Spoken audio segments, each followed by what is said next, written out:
Brawl Stars is a wildly successful mobile game, but for the past 12 months, it has been slowly declining. Is Brawl Stars dying? Today I'm going to cover what needs improvements, what's been working well, and some potential solutions. I think a lot of players' biggest complaint is the trophy system. For new players, it's great that getting to 1k trophies is easier, but now pushing beyond 1k has become too easy. Pro players have pushed brawlers to ridiculously high trophies like Izana pushing B to 52k. That's insane. Pushing brawlers to these extremes has become more about who has enough time to stack all of these wins and less about who is most skilled. Players above 2k trophies are often facing players at 1050 trophies since the long matchmaking was reworked along with the trophy system.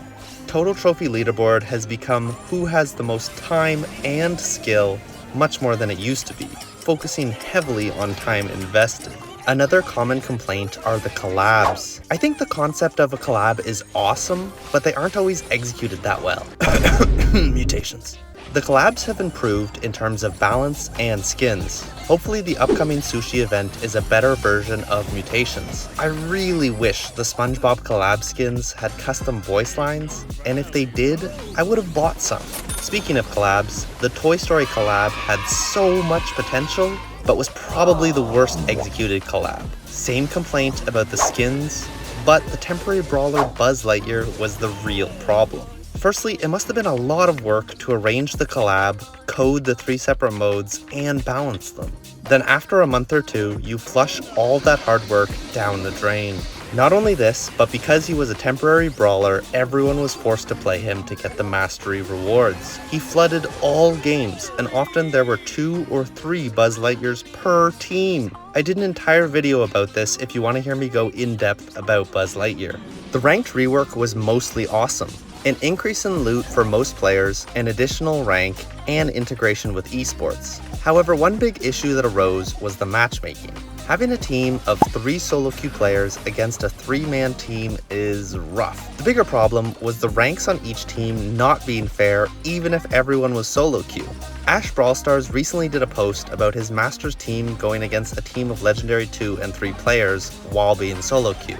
Now the biggest problem in the game is bad randoms. No, I'm just kidding. Everyone has bad games, even pros. Some players are new or just playing casually waiting for the bus. People often complain about balancing, and I can understand the frustration. Seeing a brawler in F tier for months is brutal. Keep in mind, it is literally impossible to perfectly balance a game. From a company standpoint, I completely understand releasing brawlers that are above average to entice players to buy them, as long as we don't have another Larry situation.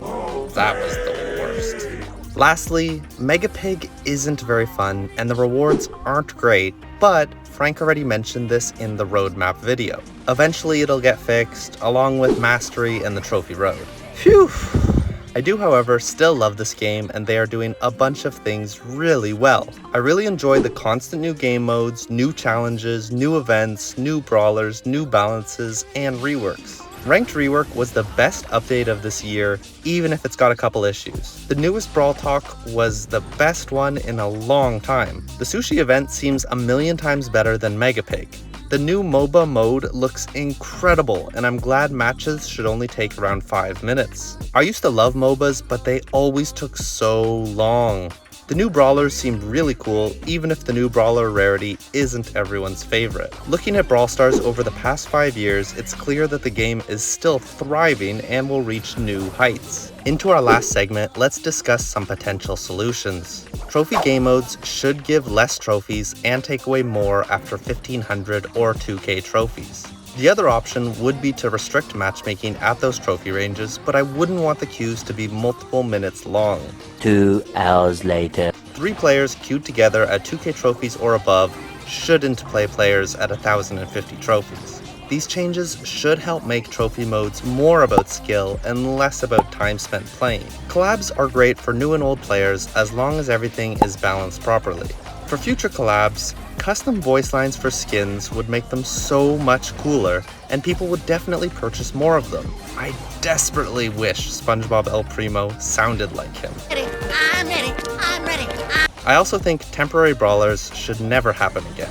Too much work to develop for all new players that started after February 4th to completely miss Buzz Lightyear. Ranked doesn't have to be divided into solo and team queues, but if a team of solo players faces a 3-stack team, they need to adjust elo for both teams. Also, in general, the matchmaking needs to make both teams balanced according to elo. Like this picture from Ash, this should not happen. In terms of bad randoms, it is what it is. We've all been one at least once. Balancing is very tricky, but looking at the brawlers in S tier and F tier should be the priority. Once everyone has a hypercharge, it should be easier to balance because no brawler will have some big new power coming soon. Let me know your thoughts in the comments. I'll see you next time.